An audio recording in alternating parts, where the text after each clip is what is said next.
Hello বন্ধুরা, welcome to Bengal flavours.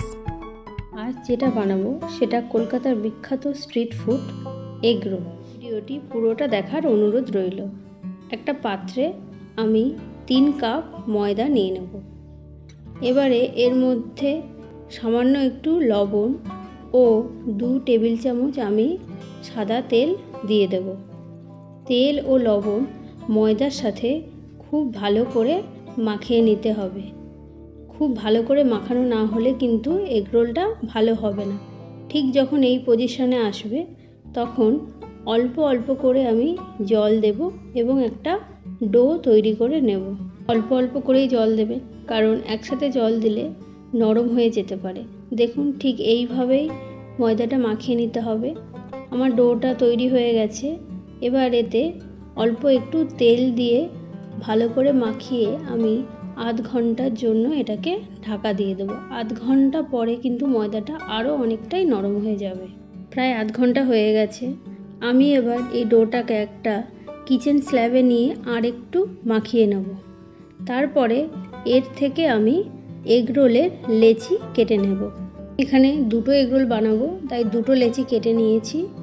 এবারে একটা লেচি নিয়ে এটাকে একটু বড় সাইজ করে আমি বেলে নেব।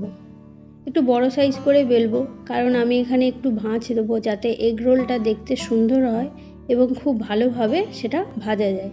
দেখুন, ঠিক এইভাবে বড় করে একটু পাতলা করে বেলে নিতে হবে। এর উপরে অল্প একটু সাদা তেল ও অল্প একটু ময়দা আমি ছড়িয়ে দেব। তেল ও ময়দা ছড়িয়ে নিলে একটা সুন্দর ভাঁজ এর ভিতরে আসবে। এবার দেখুন, ভিডিওতে আমি যেভাবে করব ঠিক সেইভাবে করবেন। প্রথমে মাঝখান দিয়ে আমি কেটে নেব এবং তারপরে সাইড দিয়ে আস্তে আস্তে করে আমি পুরোটা রোল করে নেব। পুরোটা যখন রোল করা হয়ে যাবে তখন হাতের সাহায্যে উপর থেকে ভালোভাবে চেপে আবার লেচির আকারে গড়ে নিতে হবে। এবারে এর মধ্যে আমি সামান্য একটু তেল দিয়ে পরোটাটাকে বেলে নেব। আপনারা এগ রোলটা যেরকম সাইজের চান সেই অনুযায়ী পরোটাটা বেলে নেবেন। এগ রোলের পরোটা একটু সাইজে মোটা হয়, তাই আমি একটু মোটা করেই এটাকে বেলছি। আপনারাও মোটা করে বেলতে পারেন, বা আপনারা যদি পাতলা পছন্দ করেন সেইভাবে ওটাকে বেলে নিতে পারেন। এবার একটা প্যানে আমি এটাকে প্রথমে তেল না দিয়ে হালকা করে ভেজে নেব। আমি এখানে যেহেতু প্যানে করছি তাই তেলটা অনেকটাই কম লাগবে, কিন্তু খেতে দোকানের মতোই হবে এবং দেখতেও দোকানের মতোই হবে। এর আগে আমি কিছু কলকাতার বিখ্যাত স্ট্রিট ফুডের রেসিপি দিয়েছি, সেটা যদি দেখতে চান দেখতে পারেন। আমি পরোটাটার 2 সাইডে অল্প অল্প করে তেল দিয়ে একটু টাইম নিয়ে পরোটাটাকে ভালোভাবে ভেজে নেব। একটু টাইম নিয়ে এটাকে ভাজতে হবে। আমার ভাজতে মোটামুটি 4 থেকে 5 মিনিট টাইম লেগেছে। এইভাবে ভেজে নিলে দেখুন পরোটাটার কালারও কত সুন্দর এসেছে। আমার পরোটাটা ভাজা হয়ে গেছে। এবার একটা বোলের মধ্যে একটা ডিম আমি ফাটিয়ে নিচ্ছি। এর মধ্যে সামান্য একটু লবণ দিয়ে ভালোভাবে এটাকে মিক্স করে নেব। প্যানে সামান্য একটু তেল দিয়ে আমি হালকা গরম করে নেব এবং তারপরে যে ডিমটা আমি ফেটিয়ে রেখেছিলাম সেটা এর মধ্যে দিয়ে দেবো। যেহেতু প্যান, তাই একটু নাড়িয়ে এটাকে সমান করে নেবেন। তারপরে যে পরোটাটা আমি বানিয়ে রেখেছি সেটা এর উপরে দিয়ে দেবো। আবারও অল্প অল্প করে তেল দিয়ে 2 সাইড ভালোভাবে আমি ভেজে নেব। এখানেও ভাজতে 3 থেকে 4 মিনিট মতো আমার টাইম লেগেছে।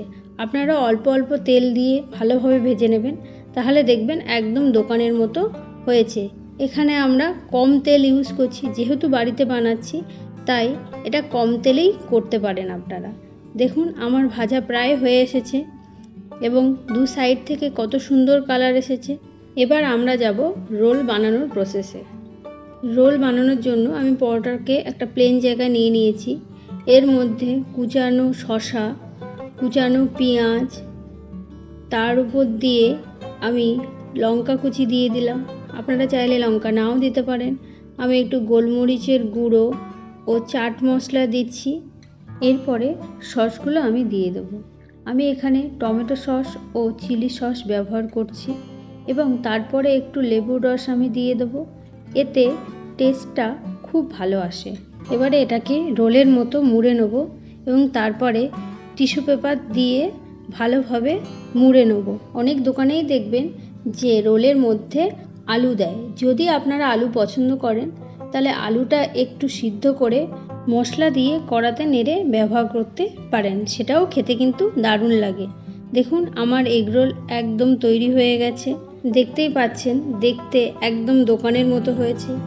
যদি এগরোলের রেসিপিটি আপনাদের ভালো লেগে থাকে প্লিজ লাইক করে আমাকে উৎসাহ দেবেন, বাড়িতে বানিয়ে অবশ্যই কমেন্ট করে আমাকে জানাবেন, বন্ধুবান্ধব ও আত্মীয় স্বজনের মধ্যে এটিকে শেয়ার করবেন। দেখা হবে খুব তাড়াতাড়ি আরেকটি নতুন রেসিপির সাথে। সবাই ভালো থাকবেন, সুস্থ থাকবেন।